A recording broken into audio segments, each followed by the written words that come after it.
Bismillahirrahmanirrahim. Assalamualaikum warahmatullahi wabarakatuh. Apa kabar sahabat pembelajar? Bertemu kembali dengan kelas Fisika Bu Berlian. Pada kesempatan kali ini, kita akan membahas soal-soal yang berkaitan dengan kinematika gerak lurus.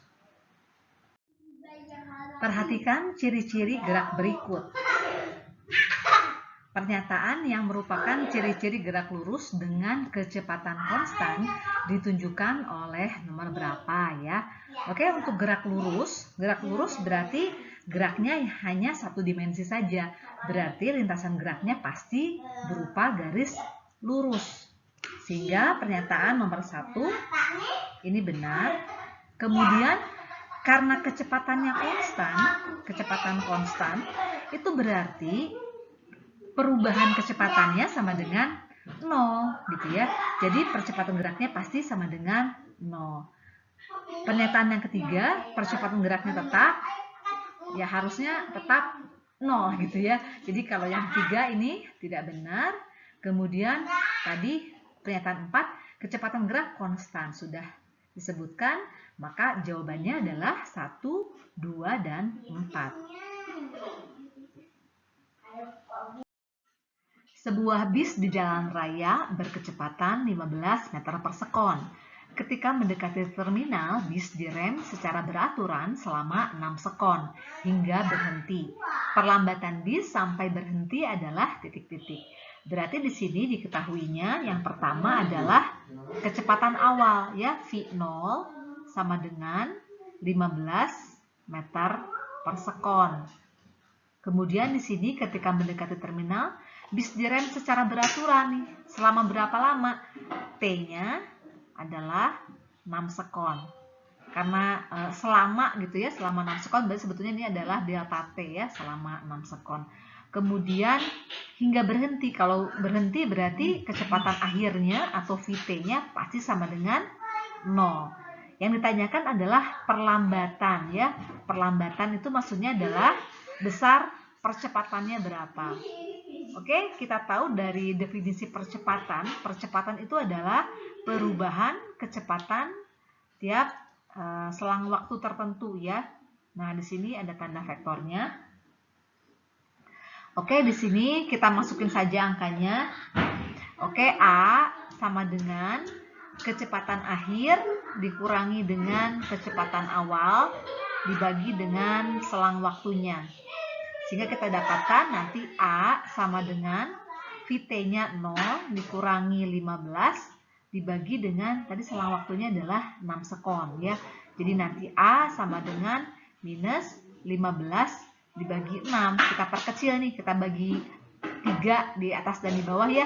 Misalnya di sini jadi minus 5/2 atau sama dengan minus 2,5 meter per sekon kuadrat. Artinya apa nih? Setiap 1 sekon, benda atau bis tadi berkurang kecepatannya sebesar 2,5 meter per sekon. Oke, jadi jawabannya yang B ya. Di sini kok tanda negatifnya nggak masuk. Nah, tanda negatif hanya menunjukkan bahwa bis tersebut mengalami perlambatan. Gerak sebuah mobil menghasilkan grafik kecepatan terhadap waktu yang diperlihatkan pada gambar di samping. Bila luas daerah di bawah grafik yang diarsir 48 meter, maka percepatan mobil adalah titik-titik. Oke, di sini kita lihat dari grafik ya. Kecepatan awal benda adalah 8 meter per sekon. Kemudian dipercepat sehingga menjadi kecepatannya menjadi 16 meter per sekon dalam waktu 1 detik ya. Oke, berarti di sini yang ditanya adalah percepatan mobil. Kita cari dari definisinya percepatan. Percepatan adalah perubahan kecepatan per selang waktu. Ya, di sini ada tanda vektornya. Di sini karena semuanya dalam satu dimensi dan arah yang sama, kita masukkan nilainya saja. Maka nanti A sama dengan kecepatan akhir dikurangi dengan kecepatan awal dibagi dengan selang waktunya.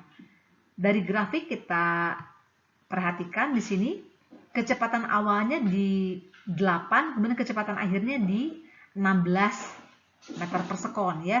Jadi kita masukkan aja nilainya, VT-nya 16 dikurangi 8, kemudian dibagi dengan, kita lihat selang waktunya nih 1 sekon. Jadi per 1 sama dengan 8 dibagi 1, ya udah, jadi hasilnya 8 meter per sekon kuadrat. Apa nih maksudnya 8 meter per sekon kuadrat? Artinya dalam waktu 1 sekon mobil mengalami percepatan, jadi kecepatannya bertambah sebesar 8 meter per sekon. Dua buah benda masing-masing masanya M1 dan M2 jatuh dari ketinggian yang sama pada tempat yang sama. Jika M1 sama dengan 2M2, maka percepatan benda pertama adalah titik-titik. Oke, di sini kita perhatikan ya. Ada benda pertama, ini M1 besarnya adalah 2M2. Kemudian ada benda kedua besarnya adalah M2 ya. Jadi di sini kita lihat massa benda satu itu lebih besar daripada massa benda kedua ya. Ketika keduanya dijatuhkan ke bawah ya, tentu saja pasti keduanya akan mengalami percepatan yang besarnya sebesar apa? Sebesar percepatan gravitasi bumi ya. Jadi baik benda satu maupun benda dua nanti akan dipercepat dengan percepatan yang sama ya. Jadi kita lihat jawabannya, maka percepatan benda pertama adalah sama dengan percepatan benda kedua. Oke, jadi jawabannya adalah yang C. Sebuah benda dijatuhkan dari ujung sebuah menara tanpa kecepatan awal. Setelah 2 detik, benda sampai di tanah. G sama dengan 10 meter per sekon kuadrat. Tinggi menara tersebut adalah berapa ya? Oke, di sini kita perhatikan diketahuinya apa saja nih ya. Jadi di sini benda dijatuhkan tanpa kecepatan awal. Kalau tanpa kecepatan awal berarti V0-nya itu sama dengan 0 ya. Kemudian delta T-nya adalah 2 detik untuk sampai di tanah. Kemudian G-nya sebesar 10 meter per sekon kuadrat. Yang dicari adalah tinggi menara ya. Kita bilang aja misalnya di sini H ya, atau Y boleh. Jadi H. Nah, kita perhatikan jika benda dijatuhkan tanpa kecepatan awal, V0-nya sama dengan 0, pasti benda tersebut mengalami percepatan gravitasi bumi ya, sebesar 10 meter per sekon kuadrat.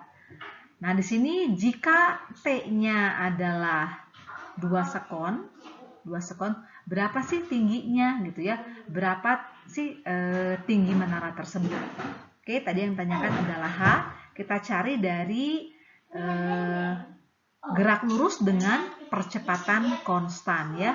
H itu sama dengan V0 dikalikan T ditambah setengah AT kuadrat ya. Dengan V0 adalah kecepatan awal, T waktu, dan A itu adalah percepatan. Berhubung percepatannya adalah percepatan gravitasi bumi, jadi kita ubah A-nya menjadi G. Dan V0-nya tadi kan di sini 0 ya, maka nanti H sama dengan setengah GT kuadrat. Atau H sama dengan 1/2 dikali 10 dikalikan dengan 2 kuadrat ya. Oke, kita dapatkan di sini, kita coret, di sini jadi 5 dikalikan 4 sama dengan 20 meter. Sehingga tinggi menara tersebut adalah 20 meter. Demikian pembahasan soal pada kesempatan kali ini. Semoga bermanfaat. Assalamualaikum warahmatullahi wabarakatuh.